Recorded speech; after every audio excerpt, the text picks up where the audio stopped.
we call it blues. That's why. Crawling winds, yes it is. All can move. Hi, I'm Perry from All About Paint. Thank you for joining us today. Today we're in Goshen, Indiana, and we're working on a project for a homeowner that had a really bad issue with their roof. And what happened is the roof started leaking, and it was a very slow leak, so they didn't realize that water was building up in their drywall, up in their ceiling, in their soffit area in the kitchen. So what had happened is the homeowner came home from work, and she walked in and she realized that the whole ceiling fell out in the ceiling in the kitchen area.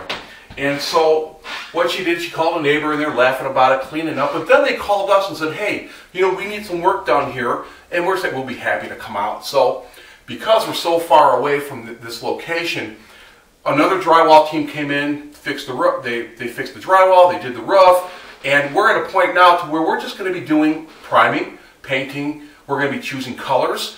We're going to be painting the crown molding, the trim, and the windows, and we're going to redo the whole kitchen here and paint, because it's about time. It's been maybe about 6 years since they had the kitchen repainted, and it's just time for an update.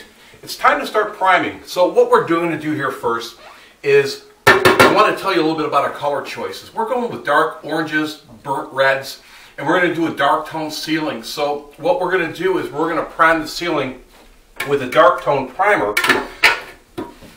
Number one, we need it for adhesion because there's fresh drywall up there, and it's all raw. In here we've got the nice patching, and the gentleman that did the drywall repair also retextured the ceiling up in this little area, and I'll show you that to you in just a little bit.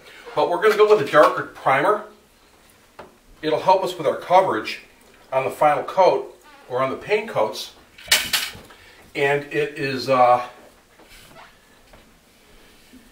going to help us with our adhesion also with the paint sticking to the drywall, because we've got a mixed mash of finished drywall. We've got faux finishing on the walls. It's a real pale one. You probably can't pick it up on camera, but it's real pale. So we've got glazes, and we really just want to give the ceiling and the soffit areas just something even that's really consistent over all the surfaces. So what we're going to do is we are going to prime it with a tinted primer, and the roller I'm using, I personally like to use anything that's soft woven.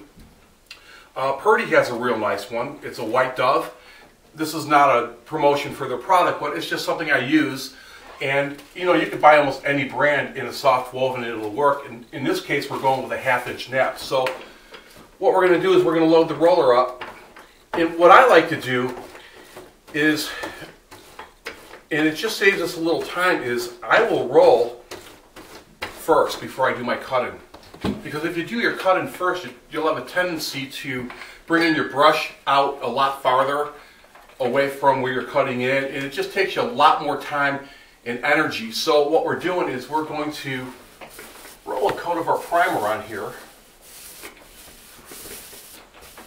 and we just want to get it up here, and then what you're going to do is you're going to put the paint on, and so it's nice and even. We're going to lay it off, and what laying off means is go back and kind of do a back roll over it so your paint is even and you don't have big pools of it on your surface.